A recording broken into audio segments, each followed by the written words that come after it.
ಭಾರಿ ಗಾತ್ರದ ಹೆಬ್ಬಾವು ಪ್ರತ್ಯಕ್ಷವಾದ ಘಟನೆ ಚಾಮರಾಜನಗರ ಜಿಲ್ಲೆಯ ಮುರುಟಿ ಪಾಳ್ಯದಲ್ಲಿ ನಡೆದಿದೆ. ವೆಂಕಟರೆಡ್ಡಿ ಅನ್ನೋರ ಜಮೀನಿನಲ್ಲಿದ್ದ ಹೆಬ್ಬಾವನ್ನ ಸ್ನೇಕ್ ಮಹೇಶ್ ರಕ್ಷಿಸಿದ್ದಾರೆ. ಚಾಮರಾಜನಗರ ಜಿಲ್ಲೆಯ ಯಳಂದೂರು ತಾಲೂಕಿನ ಬಿಆರ್ಟಿ ಅರಣ್ಯ ಸಮೀಪದಲ್ಲಿರುವಂತಹ ದಾಸನಹುಂಡಿ ಗ್ರಾಮದ ವೆಂಕಟರಂಗಶೆಟ್ಟಿ ಎಂಬುವರ ಫಾರ್ಮ್ನಲ್ಲಿ ಬೃಹತ್ ಆಕಾರದ ಹೆಬ್ಬಾವು ಕಾಣಿಸಿಕೊಂಡಿತ್ತು. ತಕ್ಷಣ ಮಾಲೀಕರು ಉರಗ ತಜ್ಞ ಸ್ನೇಕ್ ಮಹೇಶ್ ಅವರಿಗೆ ಕರೆ ಮಾಡಿ ವಿಷಯವನ್ನ ತಿಳಿಸಿದ್ರು.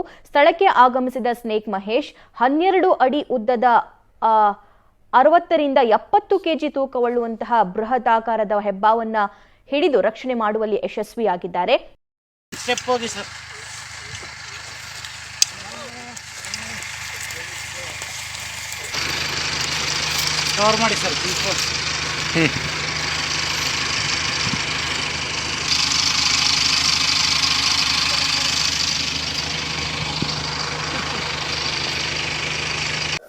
ನಮಸ್ಕಾರ ದೊಡ್ಡವ್ರೆ, ಎಲ್ಲ ಹೇಗಿದ್ದೀರಾ? ಎಲ್ಲರೂ ಚೆನ್ನಾಗಿದ್ದೀರಾ ಅಂತ ತಿಳ್ಕೊಂಡು ಇವತ್ತಿನ ವಿಡಿಯೋನ ಶುರು ಮಾಡ್ತಾ ಇದೀನಿ. ಹಾಗೆ ವಿಡಿಯೋ ಶುರು ಮಾಡಕ್ಕೂ ಮೊದಲು ಯಾರೆಲ್ಲ ನಮ್ಮ ಚಾನಲ್ಗೆ ಇನ್ನ ಸಬ್ಸ್ಕ್ರೈಬ್ ಮಾಡಿಲ್ಲ ದಯವಿಟ್ಟು ಸಬ್ಸ್ಕ್ರೈಬ್ ಮಾಡಿ ಸಪೋರ್ಟ್ ಮಾಡಿ ಅಂತ ಕೇಳ್ಕೊಳ್ತಾ ಇದೀನಿ. ಗುರು, ಇವತ್ತಿನ ದಿನಗಳಲ್ಲಿ ಹಾವು ಅಂದ್ರೆ ಜನ ಆರ್ ದೂರ ಓಡ್ತಾರೆ ಅಂತ ಹಾವುಗಳ ರಕ್ಷಣೆಗೆ ಅಂತ ನಮ್ಮ ಜೊತೆನೆ ಒಬ್ರು ಸ್ನೇಹಿತರಿದ್ದಾರೆ. ಅವರ ಪರಿಚಯನ ನಾವು ನಮ್ಮ ಚಾನಲ್ ಮುಖಾಂತರ ತಿಳಿಸ್ತೀವಿ. ಎಲ್ಲರಿಗೂ ನಮಸ್ಕಾರ. ನನ್ನ ಹೆಸರು ಸ್ನೇಕ್ ಮಹೇಶ್ ಅಂತ, ಸಂತೇಮರಹಳ್ಳಿ, ಚಾಮರಾಜನಗರ ತಾಲೂಕು.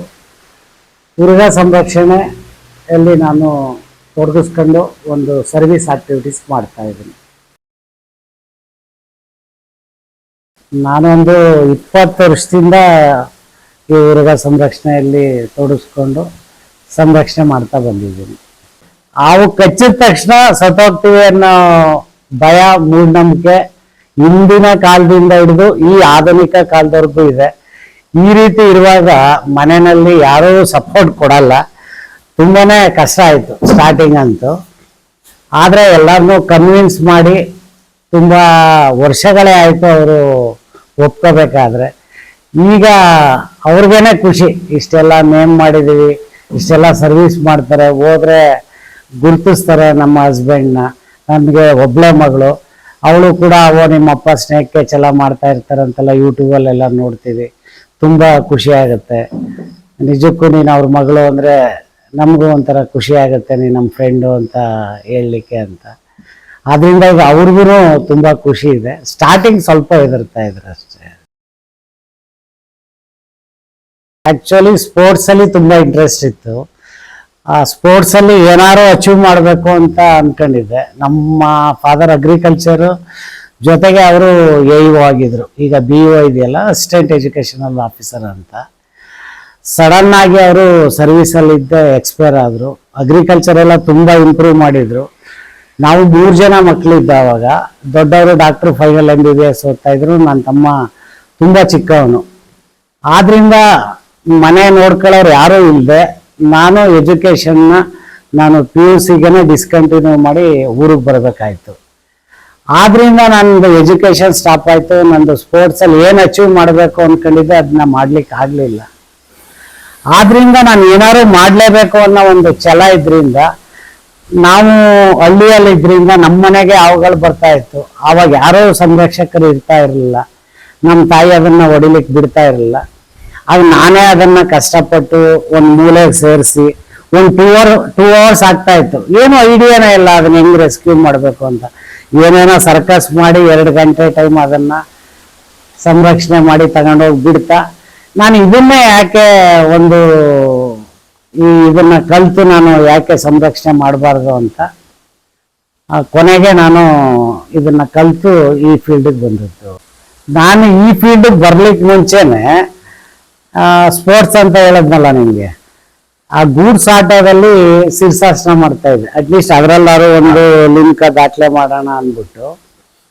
ನೀವು ಗೂಡ್ಸ್ ಆಟೋ ಇದೆ ನೋಡಿ, ಅದರಲ್ಲಿ ನೀವು ನಿಂತ್ಕೊಂಡು ಹಿಂದ್ಗಡೆ ಹೋಗ್ಬೇಕಾದ್ರು ಅಟ್ಲೀಸ್ಟ್ ಕೈಯಲ್ಲಿ ಹಿಡ್ಕೊಂಡೇ ನಿಂತ್ಕೋಬೇಕು, ಗ್ರಿಪ್ ಬೇಕಲೇಬೇಕು, ಅಷ್ಟು ವೈಬ್ರೇಷನ್ ಇರುತ್ತೆ.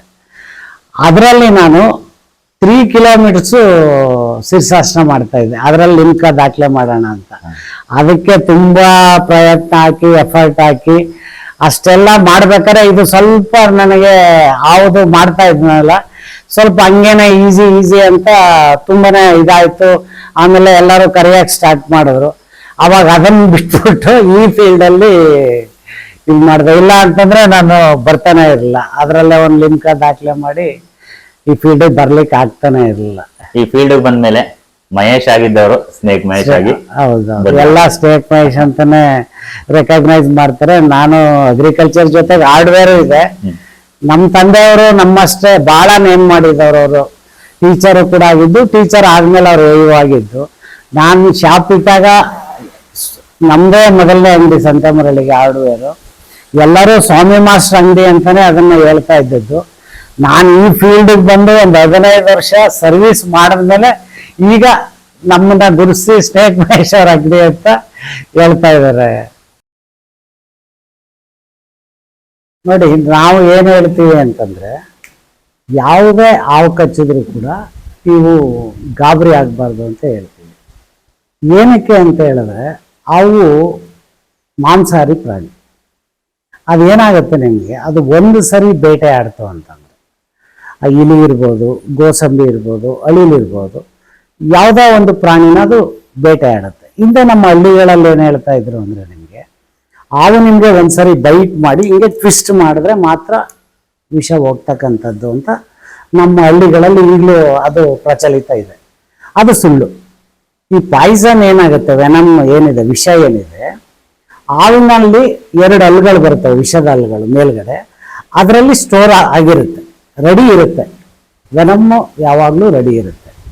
ಅದು ಬೈಟ್ ಮಾಡಿದ ತಕ್ಷಣ ನಿಮಗೆ ಇಂಜೆಕ್ಟ್ ಆಗುತ್ತೆ ಬಾಡಿಗೆ. ಆದರೂ ನಾವು ಏನಕ್ಕೆ ಗಾಬರಿ ಆಗಬೇಡಿ ಅಂತ ನಿಮ್ಗೆ ಹೇಳ್ತೀವಿ ಅಂತಂದ್ರೆ, ಹಾವು ಒಂದ್ಸರಿ ಬೇಟೆ ಆಡಿದಾಗ ಅದರಲ್ಲಿ ಇರ್ತಕ್ಕಂಥ ವಿಷ ವೆನಮ್ ಏನಾಗುತ್ತೆ, ಪೂರ್ತಿ ಖಾಲಿ ಆಗುತ್ತೆ. ಮತ್ತೆ ನಿಮಗೆ ಅದರಲ್ಲಿ ವಿಷ ಉತ್ಪತ್ತಿ ಆಗಬೇಕು ಅಂತಂದ್ರೆ 8 ರಿಂದ 10 ದಿನಗಳಾಗುತ್ತೆ. ಇನ್ ಬಿಟ್ವೀನ್ ಒಂದು 5 days ಅಲ್ಲಿ ಯಾವುದೋ ಒಂದು ಫಾರಮ್ ಇರ್ಬೋದು, ತೋಟ ಇರ್ಬೋದು, ಆ ರೈತ ಏನ್ ಮಾಡ್ತಾನೆ, ತೋಟಕ್ಕೆ ಹೋಗ್ತಾನೆ. ಅಲ್ಲಿ ಗೊತ್ತಿರುತ್ತಲ್ಲ, ತೋಟ ಆದ್ಮೇಲೆ ಪಾಪ ಅವ್ರು ಗಂಬೂಟು ಆ ಥರ ಏನು ಯೂಸ್ ಮಾಡಲ್ಲ, ಅದೆಲ್ಲ ಹಾಕೊಂಡು ಅವ್ರು ಕೆಲಸ ಮಾಡ್ಲಿಕ್ಕೆ ಹೋಗಲ್ಲ. ಅವ್ರು ಇದ್ರಲ್ಲಿ ಅರಿಬರಿಲಿ ಓಡಾಡ್ತಾ ಇರ್ತಾರೆ. ಯಾವುದೋ ಕೆಳಗಡೆ ಹಾವು ಸೇರ್ಕೊಂಡಿರುತ್ತೆ, ಇವನಿಗೆ ಗೊತ್ತಿಲ್ಲದೆ ಅದ್ರ ಮೇಲೆ ಕಾಲಿಡ್ತಾನೆ. ಆವಾಗ ಏನಾಗುತ್ತೆ, ಅದು ತನ್ನ ರಕ್ಷಣೆಗೋಸ್ಕರ ಒಂದು ಕಾಲಿಟ್ಟನಲ್ಲ ಅಂತ ಅವ್ನ ಕಾಲಿಗೆ ಕಚ್ಚುತ್ತೆ. ಅದೇನಾಗುತ್ತೆ, ಅದು ನಾಗರಾವಾಗಿರ್ಬೋದು, ಒಂದು 6 feet ಇರುತ್ತೆ, ಈ ಸೈಜ್ ಇರುತ್ತೆ. ಸರಿಯಾಗಿ ಕಚ್ಚೋದ್ರಿಂದ ಏನಾಗುತ್ತೆ, ಬ್ಲಡ್ ಸುರಿತಾ ಇರುತ್ತೆ. ಆ ಹಾವು ಒಂದು 5 ದಿನದ ಹಿಂದೆ ಬೇಟೆ ಆಡಿತ್ತು ಅಂತ ಇಟ್ಕೊಳ್ಳಿ. ಆಗ ಏನಾಗುತ್ತೆ, ಅದರಲ್ಲಿ ವಿಷ ಇರಲ್ಲ, ಕಚ್ಚಿರೋದ್ರಿಂದ ಗಾಯ ಆಗಿ ಬ್ಲಡ್ ಬರ್ತಾ ಇರುತ್ತೆ. ಆ ರೈತ ಏನ್ ಮಾಡ್ತಾನೆ, ನೋಡ್ತಾನೆ, ಇಷ್ಟು ಹಾವು ದೊಡ್ಡದಿದೆ, ಇಷ್ಟು ದಪ್ಪ ಇದೆ, ಈ ಹಾವು ನನ್ನ ಕಚ್ಚಿದೆಯಲ್ಲ, ನಾನು ಇನ್ನು ಬದುಕೋ ಚಾನ್ಸಸ್ ಇಲ್ಲ. ಅವನೇ ಡಿಸೈಡ್ ಮಾಡ್ಕೊಂಡು. ನೋಡಿ ಎಂಥ ವಿಪರ್ಯಾಸ ಇದು. ಆ ವ್ಯಕ್ತಿಗೆ ವಿಷನೇ ಹೋಗಿಲ್ಲ, ಆದ್ರೂ ಏನಾಯ್ತು, ಆ ವ್ಯಕ್ತಿ ಸತ್ತೋದ. ಏನಕ್ಕೆ ವ್ಯಕ್ತಿ ಸತ್ತ ಅಂತಂದ್ರೆ, ಅವನಿಗೆ ಹೃದಯಾಘಾತ ಆಗುತ್ತೆ. ಇವತ್ತು ನಮ್ಮ ಸ್ಟ್ಯಾಟಿಸ್ಟಿಕ್ಸ್ ಏನ್ ಹೇಳ್ತಾ ಇದೆ ಅಂದ್ರೆ, 100 ಜನಕ್ಕೆ ಹಾವು ಕಡಿತ ಆದ್ರೆ 20 ಜನ ಮಾತ್ರ ಹಾವಿನ ವಿಷದಿಂದ ಸಾಯ್ತಕ್ಕಂಥದ್ದು. ಇನ್ನು 80 ಜನ ಕೂಡ ಹೃದಯಾಘಾತ, ಹಾರ್ಟ್ ಅಟ್ಯಾಕ್ ಆಗಿ ಆ ಬೈದಿದ್ದಾನೆ ಸಾಯ್ತಕ್ಕಂಥದ್ದು. ಆದ್ರಿಂದ ದಯಮಾಡಿ ನಿಮಗೆ ಯಾವುದೇ ಹಾವು ಕಚ್ಚಲಿ, ದಯವಿಟ್ಟು ಗಾಬರಿ ಆಗ್ಬೇಡಿ. ಫಸ್ಟ್ ನೀವು ಹಾಸ್ಪಿಟ್ಲ್ ಯಾವ್ದು ಹತ್ರ ಇದೆ ಅಲ್ಲಿಗೆ ಹೋಗೋದು ತುಂಬಾ ಸೂಕ್ತ. ಸರ್, ಇವಾಗ ಹಾವು ಕಚ್ಚಿದ್ರೆ ಭಯ ಪಡಬೇಡಿ ಅಂತ ಹೇಳಿದ್ರಿ. ಅದರಲ್ಲಿ ಕೆಲವು ಹಾವುಗಳಲ್ಲಿ ಅತಿ ಹೆಚ್ಚು ವಿಷ ಇರುತ್ತೆ, ಮತ್ತೆ ಕೆಲವು ಹಾವುಗಳಲ್ಲಿ ವಿಷ ಕೂಡ ಕಮ್ಮಿ ಇರುತ್ತೆ, ಅಥವಾ ಫ್ರೆಂಡ್ಲಿ ಹಾವುಗಳು ಅಂತ ನೀವೇ ಹೇಳ್ತೀರಾ. ಅದು ಯಾವ ತರ ಐಡೆಂಟಿಫೈ ಮಾಡಬಹುದು? ನೋಡಿ, ನಮ್ಮ ಭಾರತ ದೇಶ ತಗೊಂಡ್ರೆ 300ಕ್ಕೂ ಹೆಚ್ಚು ಜಾತಿಯ ಹಾವುಗಳಿದೆ. ಅಂದ್ರೆ ಈಗ ನಮ್ಮ ಜನ ಏನ್ ತಿಳ್ಕೊಂಡಿದ್ದಾರೆ, ಈ 300 ಜಾತಿ ಹಾವುಗಳಿಂದನೂ ನಮ್ಗೆ ತೊಂದರೆ ಇದೆ, ಕಚ್ಚಿದ ತಕ್ಷಣ ಸತ್ತೋಗ್ತೀವಿ ಅಂತ. ಆದ್ರೆ ನೀವು ನಂಬಲ್ಲ. ಈಗ ನಾನು ಹೇಳೋ ವಿಚಾರ ಕೇಳಿದ್ರೆ, ನಮ್ಮ ಭಾರತ ದೇಶದಲ್ಲಿ ವಿಷಕಾರಿಯಾದಂಥ ಹಾವು ಕೇವಲ ಬೆರಳೆಣಿಕೆಯಷ್ಟು 4 ಮಾತ್ರ ವಿಷಕಾರಿಯಾದಂಥ ಹಾವುಗಳು. ಅದರಲ್ಲೂ ಕೂಡ ನೀವು ವಾಸ ಮಾಡ್ತಕ್ಕಂಥ ನಮ್ಮ ಈ ಸರೌಂಡಿಂಗ್ಸ್ ಅಲ್ಲಿ ಇರ್ತಕ್ಕಂಥದ್ದು ಕೇವಲ 3 ವಿಷಕಾರಿಯಾದಂಥ ಹಾವುಗಳು. ಅದು ಯಾವುದು ಅಂದ್ರೆ ಆಲ್ಮೋಸ್ಟ್ ನಿಮಗೆ ಗೊತ್ತೇ ಇದೆ. ಒಂದು ನಾಗರಾವ್ ಅಂತ ಹೇಳ್ತೀವಿ, ಅದನ್ನ ಕೋಬ್ರಾ ಅಂತ ಹೇಳ್ತಾರೆ. ಇನ್ನೊಂದು ಮಂಡಲ ಹಾವು, ವೈಪರ್ ಅಂತ ಹೇಳ್ತೀವಿ. 3ನೇದು ಕಾಮನ್ ಕ್ರೇಟ್, ಕಟ್ ಹಾವು ಅಂತ ಹೇಳ್ತೀವಿ. ಇವು 3 ವಿಷಕಾರಿಯಾದಂಥವು ನಿಮ್ಮ ಸುತ್ತಮುತ್ತ ಇರ್ತಕ್ಕಂಥದ್ದು. ಆದರೆ ಇನ್ನೊಂದು ಹಾವು ಯಾವುದು ಅಂತ ನಿಮಗೆ ಕ್ವಶನ್ ಮಾರ್ಕ್ ಬರುತ್ತೆ ಇವಾಗ. ಅದನ್ನ ಕಾಳಿಂಗ ಸರ್ಪ ಅಂತ ಹೇಳ್ತೀವಿ, ಕಿಂಗ್ ಕೋಬ್ರಾ. ಅದು ನಿಮಗೆ ಮಲೆನಾಡ ಪ್ರದೇಶದಲ್ಲಿ ಮಾತ್ರ ಸಿಗ್ತಕ್ಕಂಥದ್ದು. ಇವು ನಮ್ಮ ಭಾರತ ದೇಶದ 4 ವಿಷಕಾರಿಯಾದಂಥ ಹಾವುಗಳು. ಈ ಹಾವು ಕಚ್ಚಿದಾಗ ಏನ್ ಮಾಡ್ಬೇಕು ಅಂದ್ರೆ, ನಾವು ಸಮಯದ ಜೊತೆ ಮಾಡ್ತಕ್ಕಂಥ ಯುದ್ಧ ಅಂತಾನೆ ಹೇಳ್ಬೇಕು. ನಾವು ಎಷ್ಟು ಬೇಗ ಆ ವ್ಯಕ್ತಿನ ನಾವು ಹಾಸ್ಪಿಟ್ಲಿಗೆ ತಗೊಂಡು ಹೋಗ್ತೀವೋ ಅಷ್ಟು ಬೇಗ ನಮಗೆ ಅವನಿಗೆ ಟ್ರೀಟ್ಮೆಂಟ್ ಕೊಡ್ಲಿಕ್ಕೆ ಅನುಕೂಲ ಆಗುತ್ತೆ, ಮತ್ತೆ ಅವನ್ನ ಉಳಿಸ್ಕೊಳ್ಳೋಕ್ಕೆ ಅನುಕೂಲ ಆಗ್ತಕ್ಕಂಥದ್ದು. ಎರಡನೇದೇನು ಅಂತಂದ್ರೆ, ವ್ಯಕ್ತಿಗೆ ಹಾವು ಕಚ್ಚಿದಾಗ ಹಿಂದೆ ಏನ್ ಮಾಡ್ತಾ ಇದ್ರು, ನಿಮಗೆ ಒಂದು ಬ್ಲೇಡ್ ಇರ್ಬೋದು, ಇಲ್ಲ ಅರ್ಥವಾದ ಚಾಕು ತಗೊಂಡು ಪ್ಲಸ್ ಅಥವಾ ಇಂಟು ಮಾರ್ಕಲ್ಲಿ ಏನ್ ಮಾಡ್ತಾ ಇದ್ರು, ಕಟ್ ಮಾಡಿ ಆ ಪಾಯ್ಸನ್ನ ತೆಗಿತೀವಿ ಅಂತ ಹೇಳ್ತಾ ಇದ್ರು. ಅದನ್ನ ನಾವು ಸಂರಕ್ಷಕರು ಮಾಡಲೇಬೇಡಿ ಅಂತ ಹೇಳ್ತೀವಿ. ಏನಕ್ಕೆ ಮಾಡಬೇಡಿ ಅಂತ ಹೇಳ್ತೀವಿ ಅಂತಂದ್ರೆ, ಈಗ ನೋಡಿ ಜಸ್ಟ್ ಎಕ್ಸಾಂಪಲ್, ಇದು ಕೈ ಇದೆ, ಇಲ್ಲಿ ನರ್ವಸ್ ಎಲ್ಲ ಕಾಣ್ತಾ ಇದೆ ನಿಮ್ಗೆ. ಈಗ ಏನ್ ಮಾಡ್ತೀರಾ, ಮೊದ್ಲೇ ನಿಮ್ಗೆ ಹಾವು ಕಚ್ಚಿದೆ, ನಿಮ್ ಸ್ನೇಹಿತನಿಗೆ ಹೇಳ್ತೀರಾ, ನೋಡಿ ಅವನೇನ್ ಮಾಡ್ತಾನೆ, ಒಂದು ಬ್ಲೇಡ್ ತಗೊಂಡ್ಬರ್ತಾನೆ. ಅವನಿಗೇನು ನನ್ನ ಫ್ರೆಂಡ್ಗೆ ಉಳಿಸ್ಕೋಬೇಕು, ಹೇಳಿದ್ದಾರೆ ಅಲ್ಲಿ ಬ್ಲೇಡಲ್ಲಿ ಇದು ಮಾಡಿ ಪಾಯ್ಸನ್ ತೆಗಿಬೇಕು ಅಂತ. ಅವನೇನ್ ಮಾಡ್ತಾನೆ, ಒಂದು ಶಾರ್ಪ್ ಬ್ಲೇಡ್ ತಗೊಂಡ್ಬಂದು ಇಲ್ಲಿ ಪ್ಲಸ್ ಅಥವಾ ಇಂಟು ಮಾರ್ಕ್ನ ಜೋರಾಗಿ ಕಟ್ ಮಾಡ್ತಾನೆ. ಅಲ್ಲೇನಾಗತ್ತೆ, ಪಾಯ್ಸನ್ ಸ್ವಲ್ಪ ಹೊರಗಡೆ ಬರ್ಬೋದು. ಈ ನರ್ವಸ್ ಕಾಣ್ತಾ ಇದೆ ನೋಡಿ, ಅವನು ಶಾರ್ಪ್ ಆಗಿ ಬ್ಲೇಡ್ ಹಾಕೋದ್ರಿಂದ ಈ ನರ್ವಸ್ ಡ್ಯಾಮೇಜ್ ಆಗುತ್ತೆ, ಕಟ್ ಆಗೋ ಚಾನ್ಸಸ್ ಇರುತ್ತೆ. ಅವಾಗ ನೆಕ್ಸ್ಟ್ ಏನಾಗುತ್ತೆ, ಅವನಿಗೆ ಒಂದು ಫಿಂಗರ್ದು ಮೂವ್ಮೆಂಟ್ಸ್ ಹೋಗ್ಬೋದು. ಆದ್ರಿಂದ ದಯಮಾಡಿ ಆ ಥರ ಏನು ಮಾಡೋದು ಬೇಕಾಗಿಲ್ಲ.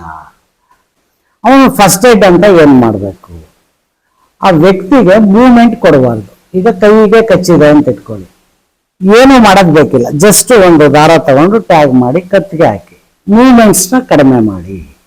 ಈ ಕಾಲಕ್ಕೆ ಕಚ್ಚಿತು, ಅವನು ನಡೆಯೋದು ಬೇಕಾಗಿಲ್ಲ. ನನ್ಗೆ ಹಾವು ಕಚ್ಚಿದೆ, ಯಾರೋ ಸ್ನೇಹಿತರೇ ಇಲ್ಲ, ತೋಟದಲ್ಲಿ ಒಬ್ಬನೇ ಇದ್ದಾನೆ, ವೆಹಿಕಲ್ಲು ಇಲ್ಲ, ಅಯ್ಯೋ ಸರ್ ಹೇಳಿದ್ದಾರೆ ನಡಿಲೇಬೇಡ ಅಂತ ಹಂಗನ್ಬಿಟ್ಟು ತೋಟದಲ್ಲಿ ಕೂತ್ಕೊಳ್ಳೋದಲ್ಲ. ಯಾರೂ ಇಲ್ಲ ಅಂದಾಗ ಅವ್ನು ನಡ್ಕೊಂಡು ಹೋಗ್ಲೇಬೇಕು, ಓಡ್ಲಿ, ತೊಂದರೆ ಏನಿಲ್ಲ.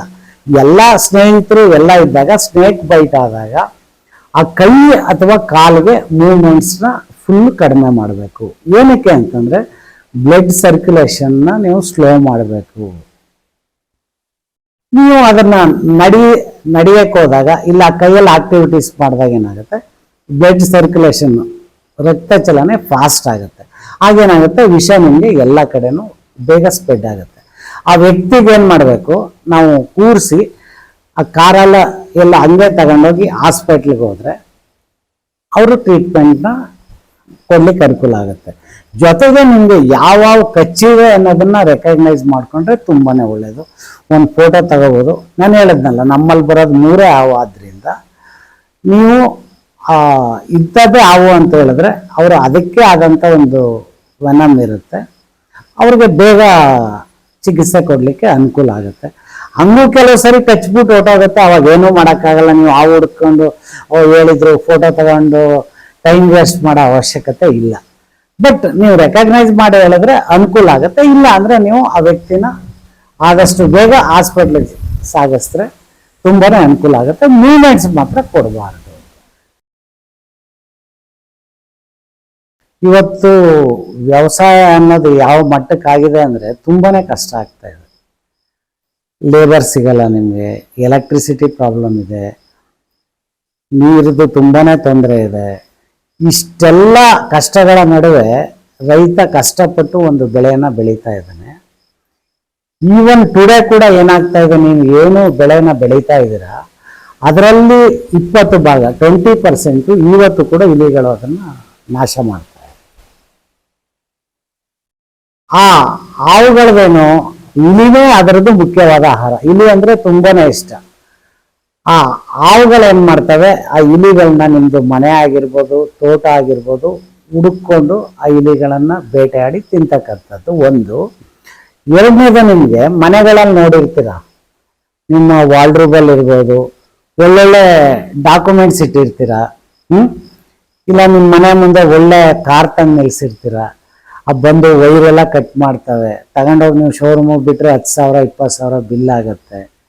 ಜೊತೆಗೆ ಸುಮಾರು ರೋಗಗಳು ಇಲಿಗಳಿಂದ ಬರುತ್ತೆ.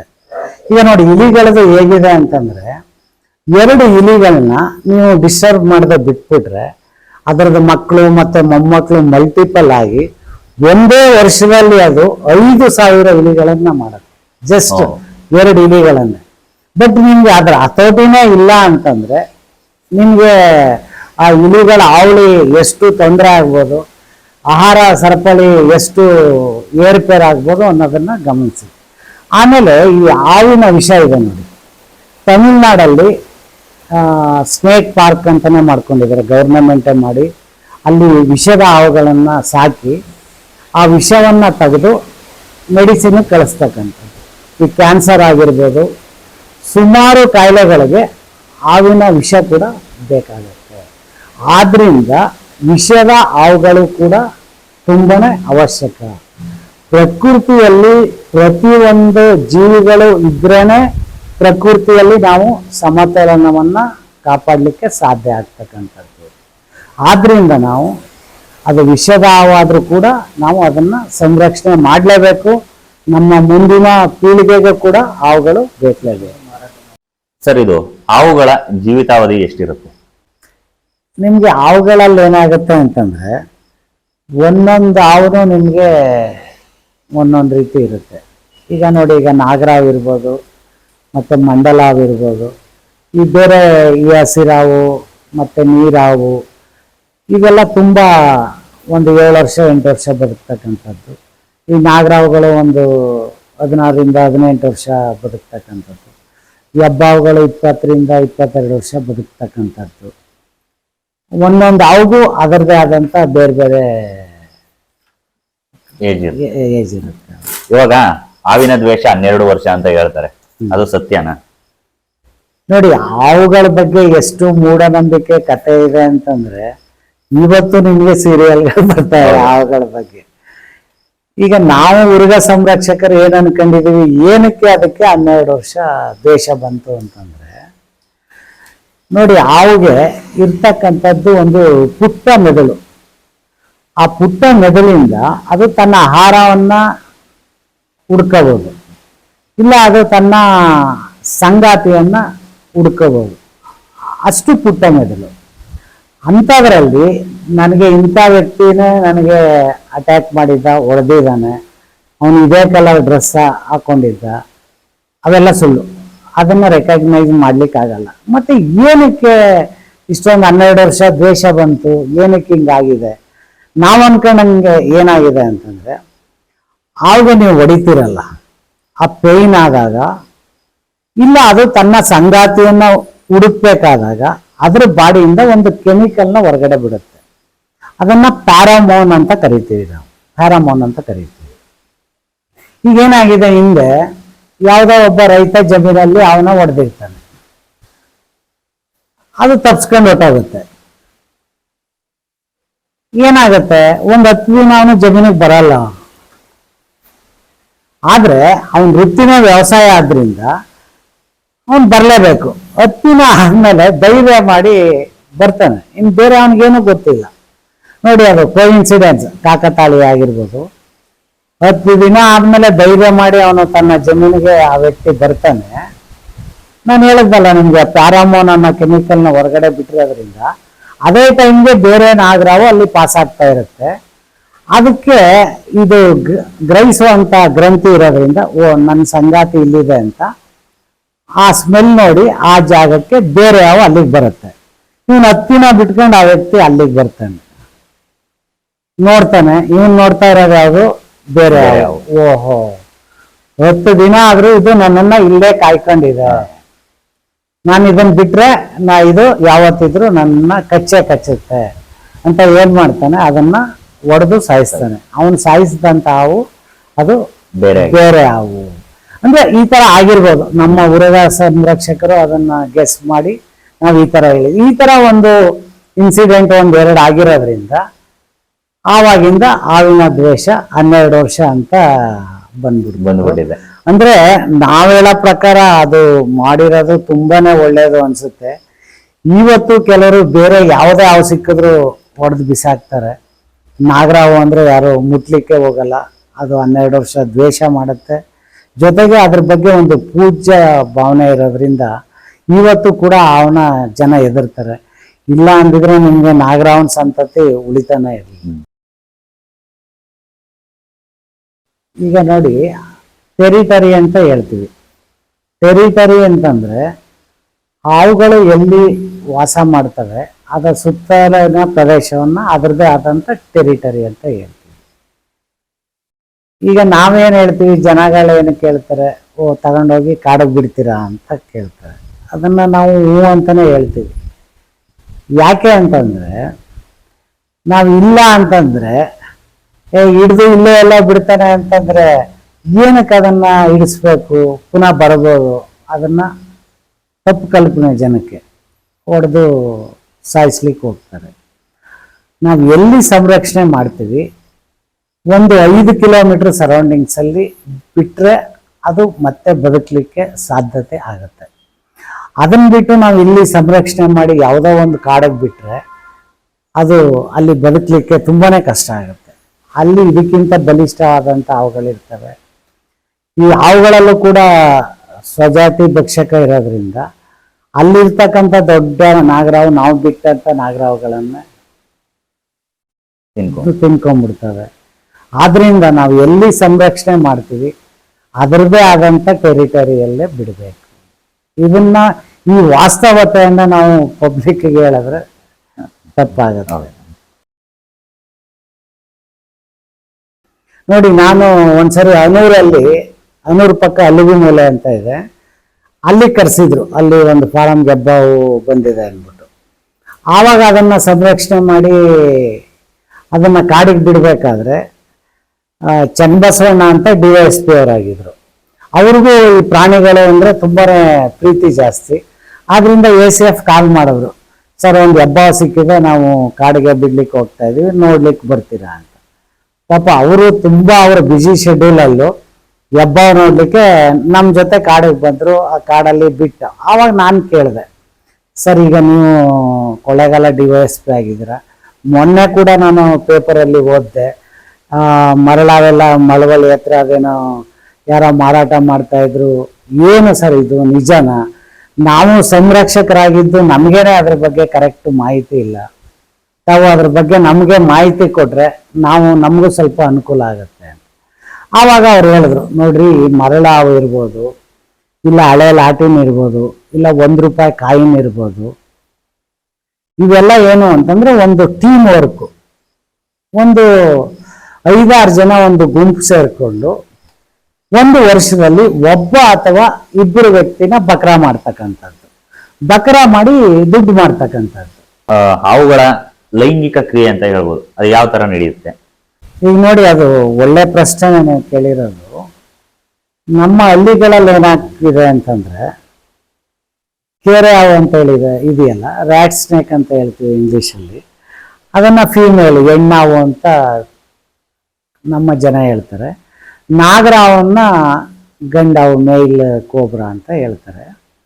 ನಾಗರಾವು ಮತ್ತೆ ಕೇರೆ ಹಾವು ಮಿಲನ ಆಗ್ತಕ್ಕಂಥದ್ದು ಅನ್ನೋ ಒಂದು ತಪ್ಪು ಕಲ್ಪನೆ ಇದೆ. ಯಾವತ್ತೂ ಕೂಡ ನಾಗರಾವು ಮತ್ತೆ ಕೇರೆ ಹಾವು ಮಿಲನ ಆಗ್ಲಿಕ್ಕೆ ಸಾಧ್ಯನೇ ಇಲ್ಲ. ನಾಗರಾವು ಮತ್ತೆ ಕೇರೆ ಹಾವು ಎರಡೂ ಹಾವು ಸೇರಿ ಒಂದಕ್ಕೊಂದು ಸುತ್ಕೊಂಡು ಮಾಡ್ತಾ ಇರೋದನ್ನ ನೀವು ನೋಡಿದ್ದೀರಾ ಅಂತಂದ್ರೆ ಅದು ಮಿಲನ ಅಲ್ಲ, ಅಲ್ಲಿ ಕಾಳಗ ನಡೀತಾ ಇರುತ್ತೆ. ಕೊನೆಗೆ ನಾಗರಾವು ಕೇರೆ ಹಾವನ್ನ ಓಡಿಸ್ಬೋದು, ಇಲ್ಲ ಅದನ್ನೇ ನುಂಗಬಹುದು. ಇದು ನಮ್ಮ ಹಳ್ಳಿಗಳಲ್ಲಿ ಇರ್ತಕ್ಕಂಥದ್ದು. ಕೇರೆ ಹಾವಲ್ಲೂ ಗಂಡು ಹೆಣ್ಣು ಇದೆ, ನಾಗರಾವಲ್ಲೂ ಕೂಡ ಮತ್ತೆ ಗಂಡು ಹೆಣ್ಣು ಇದೆ. ಇನ್ನೊಂದು ನೀವು ಮುಖ್ಯವಾಗಿ ಗಮನಿಸ್ಬೇಕಾದ್ದೇನು ಅಂತಂದ್ರೆ, ಹಳ್ಳಿಗಳಲ್ಲಿ ಆ ಕೇರೆ ಹಾವುಗಳನ್ನ ಮಿಲನ ಅಂತ ನಮ್ಗೆ ಕೇಳ್ತಾರೆ, ಕರ್ಕೊಂಡು ಹೋಗ್ತಾನೆ ಅಲ್ಲ. ನಾನು ನಿಮಗೆ 100ಕ್ಕೂ ಹೆಚ್ಚು ಹೆಬ್ಬಾವುಗಳನ್ನ ಸಂರಕ್ಷಣೆ ಮಾಡಿದ್ದೇನೆ. ಇದ್ರ ಜೊತೆಗೆ ಬಿಳಿ ನಾಗರಾವು ಕೂಡ ಒಂದ್ ಸಿಕ್ಕಿದೆ, ಅದು ತುಂಬಾ ಲಕ್ಕಿ ಅಂತಾನೆ ಹೇಳ್ಬೇಕು. ಇದ್ರ ಜೊತೆಗೆ ನಮ್ಮ ಇಲ್ಲಿ ಶಂಕರದೇವ್ರ ಗುಡ್ಡ ಅಂತ ಇದೆ, ಅಲ್ಲಿ ಒಂದ್ಸರಿ ಚಿಪ್ಪಂದಿ ಎಲ್ಲ ಇದೆ ಹಿಂದೆ ಇದ್ದು ಅನ್ಸುತ್ತೆ, ಅಲ್ಲಿ ಪಕ್ಕ ಒಂದು ಮಾಂತಾಳ್ಪುರ ಅಂತ ಇದೆ, ಅಲ್ಲಿಗೆ ಒಂದು ಚಿಪ್ಪಂದಿ ಹೊಟ್ಟೋಗಿತ್ತು. ಆ ಜನಗಳಿಗೆ ಯಾರು ಪಾಪ ಪ್ರಾಣಿ ನೋಡಿಲ್ಲ, ಇದು ಯಾವುದೋ ಒಂದು ವಿಚಿತ್ರ ಪ್ರಾಣಿ ಬಂದಿದೆ ಅಂತ ಎಲ್ಲ ಅದನ್ನ ಸಾಯಿಸ್ಲಿಕ್ಕೆ ದೊಣ್ಣೆಗಳು ತಗೊಂಡು ನಿಂತಿದ್ರು. ಆಮೇಲೆ ಯಾರೋ ಒಬ್ಬ ಬುದ್ಧಿವಂತ ಪಾಪ ಇರಿ ನಾವು ಸ್ನೇಕ್ ಮಹೇಶ್ವರ್ಗೆ ಒಂದು ಕಾಲ್ ಮಾಡೋಣ ಅಂದ್ಬಿಟ್ಟು ಅವನು ಫೋಟೋ ಕಳಿಸಿ ಫೋನ್ ಮಾಡಿದ. ಆಮೇಲೆ ಯಾರನ್ನೂ ಮುಟ್ಬೇಡಪ್ಪ, ಅದು ಏನೂ ಮಾಡಲ್ಲ ಅಂತ ಹೋಗಿ ಚಿಪ್ಪಂದಿ ಎಷ್ಟು ಮೈಲ್ಡು ಅಂತಂದರೆ, ನೀವು ಅದು ಕೈಲೇ 4 ಕಾಲಿರುತ್ತೆ, ಬಾಲ ಇರುತ್ತೆ, ಅದನ್ನು ಕೈಯಲ್ಲಿ ಎತ್ಕೊಂಡ್ರೆ ಬೈಕ್ಗೋಸ್ಕರ ಪೂರ್ತಿ ಬಾಡಿನ ಅದು ಬಾಲ್ ಥರ ಮಾಡ್ಕೊಳ್ಳುತ್ತೆ, ಒಂದು ಚೆಂಡು ಥರ ಮಾಡ್ಕೊಳ್ಳುತ್ತೆ ತನ್ನ ರಕ್ಷಣೆಗೋಸ್ಕರ. ಪುನಃ ಅದು ಓಪನ್ನೇ ಮಾಡ್ಕೊಳ್ಳಲ್ಲ. ನೀವು ಬಿಟ್ಟು ಎಷ್ಟೋ ಅವರ್ ಆಗಿ ಯಾರೂ ಇಲ್ಲ, ಡಿಸ್ಟರ್ಬೆನ್ಸ್ ಇಲ್ಲ ಅಂತಂದರೆ ಮತ್ತೆ ಅದು ಓಪನ್ ಆಗಿ ಹೋಗ್ತಕ್ಕಂಥದ್ದು. ತುಂಬಾನೇ ಅದು ವಿರಳ, ಅದು ಕೂಡ ಸಂರಕ್ಷಣೆ ಮಾಡಿದ್ದೀನಿ ನಾನು. ಸರ್, ಇವಾಗ ಹಾವುಗಳು ಮರಿ ಆಗ್ತಾವ ಅಥವಾ ಮೊಟ್ಟೆ ಆಗ್ತಾವ? ನೋಡಿ, ಹಾವುಗಳಲ್ಲಿ ಮೊಟ್ಟೆ ಇಡ್ತಕ್ಕಂಥ ಹಾವುಗಳೇ ತುಂಬ ಜಾಸ್ತಿ. ಮರಿ ಇಡ್ತಕ್ಕಂಥದ್ದು 2 ಹಾವುಗಳು ಮರಿ ಆಗ್ತಕ್ಕಂಥದ್ದು. ಒಂದು ಹಸಿರಾವು ಅಂತ ಹೇಳ್ತೀವಿ, ಅದು ಮರಿ ಆಗ್ತಕ್ಕಂಥದ್ದು. ಮತ್ತೆ ವೈಪರ್ ಮಂಡಲ ಹಾವುಗಳು ಕೂಡ ಮರಿ ಆಗ್ತಕ್ಕಂಥದ್ದು. ಒಂದ್ಸರಿಗೆ ಎಷ್ಟು ಮರಿ ಹಾಕ್ಬೋದು? ನಿಮಗೆ ಮಂಡಲದ ಹಾವು ಬಂದು 40ರಿಂದ 50ವರೆಗೂ ಮರಿ ಆಗ್ತವೆ. ಅದನ್ನೇ ನಾವು ಹೇಳೋದು. ಈಗ ಒಂದು ಹಾವು 40 ಮೊಟ್ಟೆ ಹಾಕ್ತಕ್ಕಂಥದ್ದು ಇದೆ, 20 ಹಾಕ್ತಕ್ಕಂಥದ್ದು ಇದೆ. ಮರಿ ಹಾಕಿದ್ರು ಕೂಡ ಈ ಥರ 40 ಮರಿ ಹಾಕ್ಬೋದು, 20 ಮರಿ ಹಾಕ್ಬೋದು. ಇಷ್ಟೆಲ್ಲ ಮರಿ ಹಾಕಿದ್ರು ನೀವು ಸಂರಕ್ಷಣೆ ಅಂತ ಹೊಡ್ತೀರಾ, ಏನಕ್ಕೆ ಹಾವು ಅಳಿವಿನಂಚಲ್ಲಿ ಇದೆ ಅಂತ ನೀವು ಹೇಳ್ತೀರಾ ಅಂತ ನಿಮ್ಗೆ ಒಂದು ಕ್ವಶನ್ ಬರುತ್ತೆ. ಈಗ ನೋಡಿ, ಈಗ ಅದು ಮಂಡಲ ಹಾವು ಮರಿ ಹಾಕತ್ತಲ್ಲ, 40 ಮರಿ ಹಾಕ್ಬೋದು, 50 ಮರಿ ಹಾಕ್ಬೋದು. ನಿಮ್ಮ ಮನೆ ಮುಂದೆ ಒಂದು ಹೂ ಗಿಡ ಇರುತ್ತೆ, ಗಮನಿಸಿ ನೋಡಿ, ಒಂದು ಪುಟ್ಟ ಪಕ್ಷಿ ಅಲ್ಲಿ ಗೂಡು ಕಟ್ಟಿರುತ್ತೆ, ಅಲ್ಲಿ ಮೊಟ್ಟೆ ಹಾಕುತ್ತೆ. ಅದು ಆ ಮೊಟ್ಟೆನ ಯಾವುದೇ ಪ್ರಾಣಿಗಳು ತಿಂದೇದಂಗೆ ಫುಲ್ ಪ್ರೊಟೆಕ್ಟ್ ಮಾಡಿ ಅದಕ್ಕೆ ಕಾವು ಕೊಟ್ಟು, ಆ ಮೊಟ್ಟೆಯಿಂದ ಮರಿ ಬಂದ ಮೇಲೆ ಆ ಮರಿಗಳನ್ನು ರೆಕ್ಕೆ ಬಂದು 6ವರೆಗೂ ಜೋಪಾನ ಮಾಡುತ್ತೆ. ಹೌದು, ಒಂದು ಪಕ್ಷಿಯಲ್ಲಿ. ಆದರೆ ಹಾವುಗಳಲ್ಲಿ ಈ ಮಂಡಲದ ಮರಿ ಹಾಕೊಂಡು ಹೋಗ್ತಾ ಇದ್ರೆ ತಾಯಿಗೂ ಅದಕ್ಕೂ ಸಂಬಂಧನೇ ಇಲ್ಲ, ಮತ್ತೆ ಅಟ್ಯಾಚ್ಮೆಂಟೇ ಇಲ್ಲ, ಮತ್ತೆ ತಾಯಿನ ನೋಡ್ಲಿಕ್ಕೆ ಸಾಧ್ಯನೇ ಇಲ್ಲ. ಅದು ಹಾಕ್ಬಿಟ್ಟು ಹೋಗ್ತಾನೆ ಇರುತ್ತೆ. ಇದು ನನ್ನ ಮರಿಗಳು, ಇದಕ್ಕೆ ಪ್ರೊಟೆಕ್ಟ್ ಮಾಡಬೇಕು, ಇದಕ್ಕೆ ಆಹಾರ ಇಂಥ ಕಡೆ ಇದೆ ತೋರಿಸ್ಬೇಕು. ಈ ಬೇರೆ ಪ್ರಾಣಿಗಳು ನೋಡಿದಿರಲ್ಲ, ಕರ್ಕೊಂಡೋಗಿ ಬೇಟೆ ಕಲಿಸ್ತವೆ, ಬೇಟೆ ಆಡೋದು ಹೇಳ್ಕೊಡ್ತೇವೆ, ಇಲ್ಲ ಬೇಟೆ ಆಡಿ ಅದನ್ನು ತಿನ್ನೋದನ್ನ ಹೇಳ್ತವೆ, ಕಲಿಸ್ತವೆ. ಆದರೆ ಹಾವುಗಳಲ್ಲಿ ಆ ರೀತಿ ಇಲ್ಲ. ಆವಾಗ ಏನಾಗುತ್ತೆ, ನಿಮಗೆ ಆ 40 ಮರಿಗಳು ಆಹಾರ ಹುಡ್ಕೊಂಡು ಹೋಗ್ತವೆ.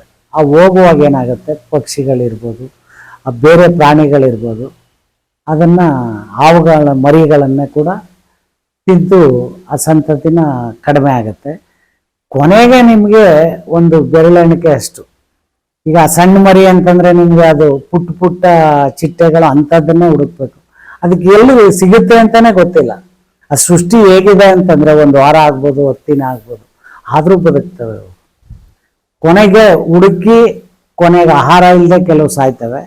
ಕೊನೆಗೆ ನಿಮ್ಗೆ 40 ಮರಿಗಳಲ್ಲಿ ಒಂದು 4-5 ಮರಿಗಳು ಉಳಿದ್ರೆ ಹೆಚ್ಚು. ಆ ಮರಿಗಳನ್ನು ಕೂಡ ಈ ಮನುಷ್ಯ ಆದಂಥ ಪ್ರಾಣಿ ಒಡೆದು ಸಾಯಿಸ್ಲಿಕ್ಕೆ ರೆಡಿ ಇದ್ದಾನೆ. ಅದರಿಂದ ಏನಾಗುತ್ತೆ, ಅವನ ಸಂತತಿ ಕಡಿಮೆ ಆಗಲಿಕ್ಕೆ ಆಗ್ತಾ ಇದೆ. ಅದಕ್ಕೆ ನಾವು ಅವನ್ನ ಸಂರಕ್ಷಣೆ ಮಾಡಬೇಕು, ಹೊಡಿಬೇಡಿ ಅಂತ ಹೇಳ್ತಾ ಇರೋದು. ಹಾವುಗಳ ಆಹಾರ ಪದ್ಧತಿ ಏನೇನಿರುತ್ತೆ? ಹಾವು ಹಾಲು ಕುಡಿಯುತ್ತಾ? ನೋಡಿ, ಆವಾಗಲೇ ಹೇಳಿದೆ ನಿಮಗೆ, ಆ ಹಾವುಗಳು ಟೋಟಲಿ ಮಾಂಸಾಹಾರಿ ಪ್ರಾಣಿಗಳು ಅಂತ. ಹಾವುಗಳು ಹಾಲನ್ನು ಯಾವುದೇ ಕಾರಣಕ್ಕೂ ಕುಡಿಯಲ್ಲ.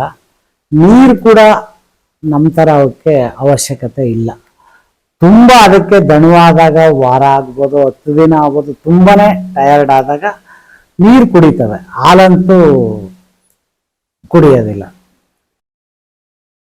ನಾವು ಏನೇ ಆಗಲಿ, ನಿಮಗೆ ನಾವು ಎಷ್ಟೇ ಹಾವು ಹಿಡ್ದಿದ್ರು ನಾವು ಹಾವು ಕೈ ಹಾಕ್ಬೇಕಾರೆ ಹಿಂದ್ಗಡೆ ಒಂದ್ಸರಿ ತಿರುಗಿ ನೋಡ್ತೀವಿ. ನಮ್ಮದೇ ಆದ ಫ್ಯಾಮಿಲಿ ಇದೆ, ನಮ್ಮದೇ ಆದ ಶಾಪ್ ಇದೆ, ನಮ್ಮಲ್ಲಿ ಕೆಲಸ ಮಾಡೋ ಹುಡುಗರು ಇದ್ದಾರೆ, ಎಲ್ಲರಿಗೂ ನಾವು ಬೇಕಲೇಬೇಕು. ನನಗೆ ಏನಾದ್ರು ಹೆಚ್ಚು ಕಡಿಮೆ ಆದರೆ ನನ್ನ ಫ್ಯಾಮಿಲಿ ನೋಡೋರು ಯಾರು, ನಮ್ಮಲ್ಲಿ ಕೆಲಸ ಮಾಡ್ತಕ್ಕಂಥ ಅವ್ರಿಗೆ ತೊಂದರೆ ಆಗತ್ತೆ. ನನಗೆ ಎಷ್ಟೇ ಹಾವಿಡ್ದಿದ್ರು ಇದು ನನ್ನ ಮೊದಲನೇ ಹಾವು ಅಂತಲೇ ನಾನು ಕೈ ಹಾಕೋದು. ನಾನು ಅಷ್ಟು ಹಾವಿಡ್ದ್ಬಿಟ್ಟಿದ್ದೀನಿ, ನಾನು ಅಷ್ಟೇ. ಇದು ಮನುಷ್ಯನಲ್ಲಿ ಸಂರಕ್ಷಕರಲ್ಲಿ ಬರಲೇಬಾರ್ದು. ಅದು ಬಂದರೆ ಅದಕ್ಕೆ ಫ್ಯಾಕ್ಷನ್ ಆಫ್ ಎ ಸೆಕೆಂಡ್ ಸಾಕು. ನಾವು ಒಂದು ಚೂರು ಸಂರಕ್ಷಣೆ ಮಾಡುವಾಗ ನೆಗ್ಲಿಜೆನ್ಸ್ ಮಾಡಿದ್ರೆ ನಾವು ಅದ್ರ ಕಡಿತಕ್ಕೆ ಒಳಗೆ ಹಾಗೆ ಆಗ್ತೀವಿ.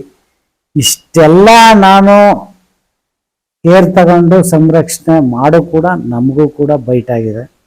ನೋಡಿ ಇಲ್ಲಿ ಕಾಣ್ತಾ ಇದೆಯಲ್ಲ, ಎಲ್ಲ ಬ್ಲೇಡ್ ತೆಗಿಬೇಕು, ಬ್ಲೇಡ್ ಕೂದು ಅಂತಂದ್ರೆ ನಾನು ಸ್ಟಿಚ್ ಹಾಕಿ ಅಲ್ಲಿ ಬರ್ತಾ ಇರೋ ಬ್ಲೇಡ್ನ ನಿಲ್ಸಿರ್ತಕ್ಕಂಥದ್ದು ಇಲ್ಲಿಂದ ಇಲ್ಲಿಗೆ ನೋಡಿ ಹೆಂಗ್ ಓಪನ್ ಆಗಿದೆ.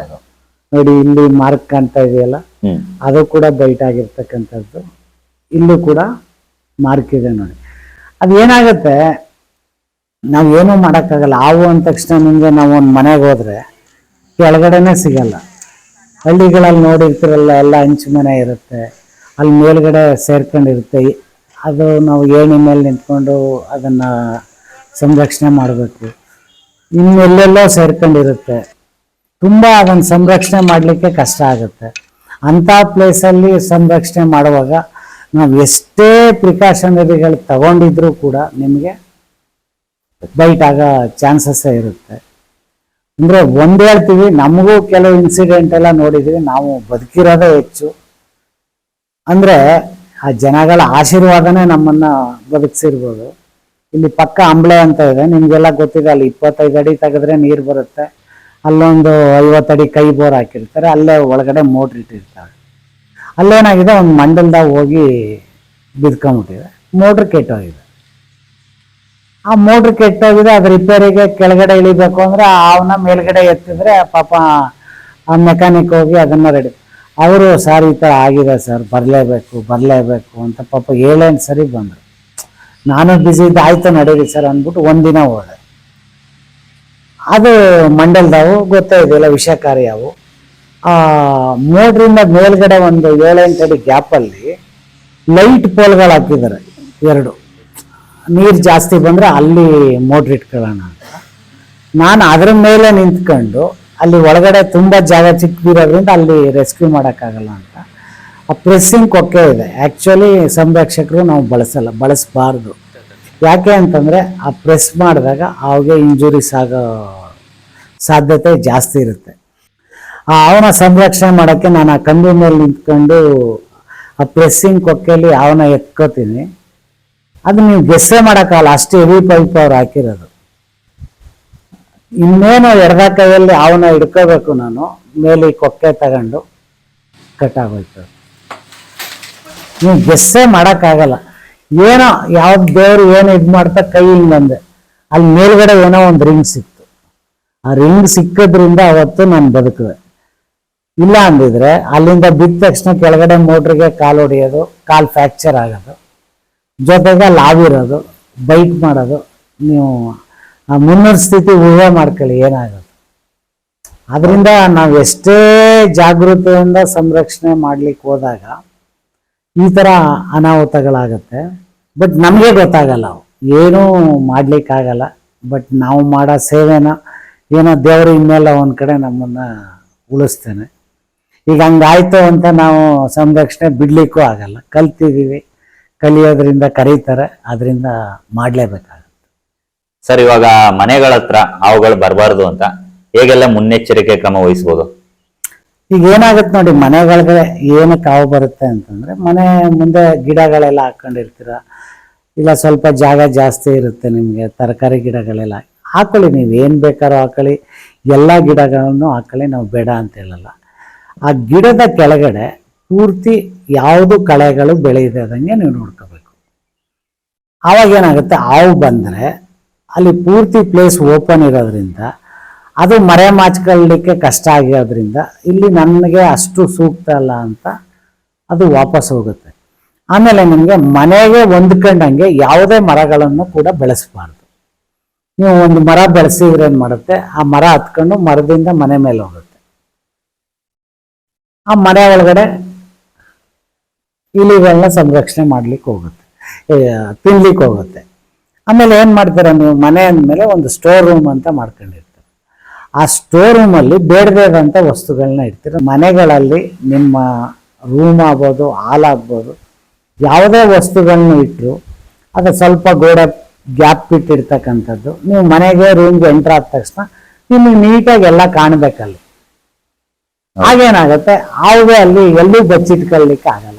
ನೀಟಾಗಿ ಮನೆ ಒಳಗಡೆ ಹೊರಗಡೆ ಇಟ್ಕೊಂಡ್ರೆ ಹಾವುಗಳು ಬರೋದನ್ನ ನೀವು ಅವಾಯ್ಡ್ ಮಾಡ್ಬೋದು. ಆ ಕಟ್ಟಾವಲ್ಲೂ ಪ್ರಭೇದಗಳು ಬರ್ತವೆ. ಕುಕ್ರಿ ಅಂತ ಹೇಳ್ತೀವಿ, ಅದು ಗ್ರೇ ಕಲರ್ ಬಂದು ಬ್ಲ್ಯಾಕ್ ರಿಂಗ್ಸ್ ಬರುತ್ತೆ, ಅದು ಕುಕ್ರಿ. ಅದು ಕಚ್ಚಿದ್ರೆ ನಿಮ್ಗೇನು ಆಗಲ್ಲ, ವಿಷರಹಿತವಾದಂಥ ಹಾವು. ಇನ್ನೊಂದು ಉಲ್ಫ್ ಅಂತ ಬರುತ್ತೆ, ಅದು ಗುಲಾಬಿ ಕಲರ್ ಇರುತ್ತೆ, ಅದಕ್ಕೂ ರೌಂಡ್ ರಿಂಗ್ಸ್ ಬರುತ್ತೆ. ಆದರೆ ಈ ಕಾಮನ್ ಕ್ರೇಟ್ ಅಂತಂದ್ರೆ ಕಪ್ಪು ಕಲರ್ ಬರುತ್ತೆ, ನಿಮಗೆ ವೈಟ್ ರಿಂಗ್ಸ್ ಬರುತ್ತೆ. ಇದು ನಾಗರಾವುಗಿಂತ 8 ರಿಂದ 10 ಪಟ್ಟು ವಿಷ ಇರುತ್ತೆ.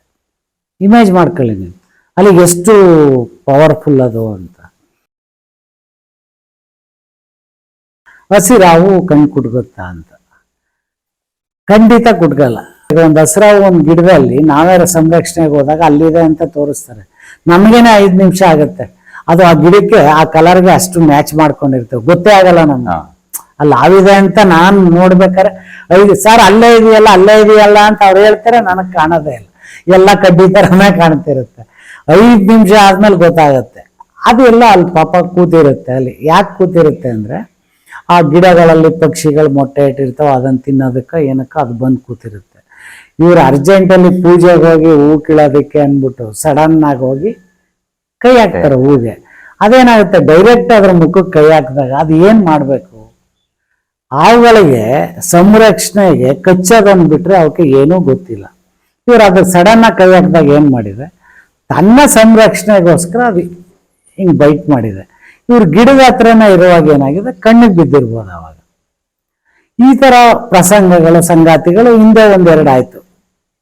ನಾನು ಹೇಳ್ತಾ ಇರೋದು ಬಹಳ ಹಿಂದೆ ಆಗಿರ್ಬೋದು.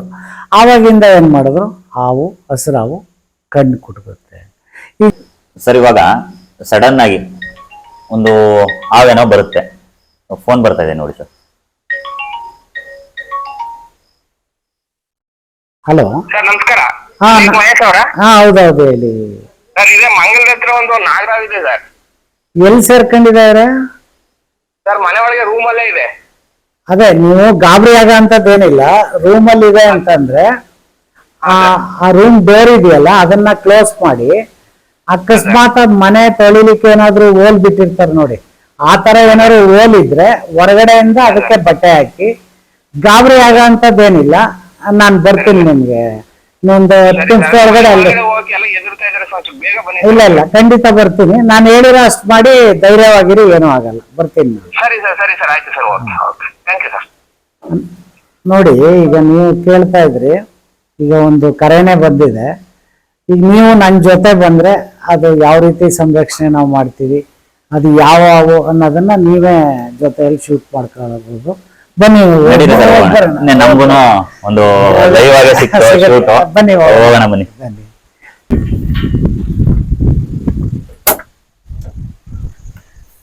ಸ್ನೇಹಿತರೆ, ಇಷ್ಟ ತನಕ ನಮ್ಮ ಮಹೇಶ್ ಸರ್ ಅವರು ಅವುಗಳ ಬಗ್ಗೆ ಕೆಲವೊಂದು ಮಾಹಿತಿ ಕೊಟ್ರು, ತುಂಬಾ ಉಪಯುಕ್ತವಾದಂತಹ ಮಾಹಿತಿಗಳನ್ನ.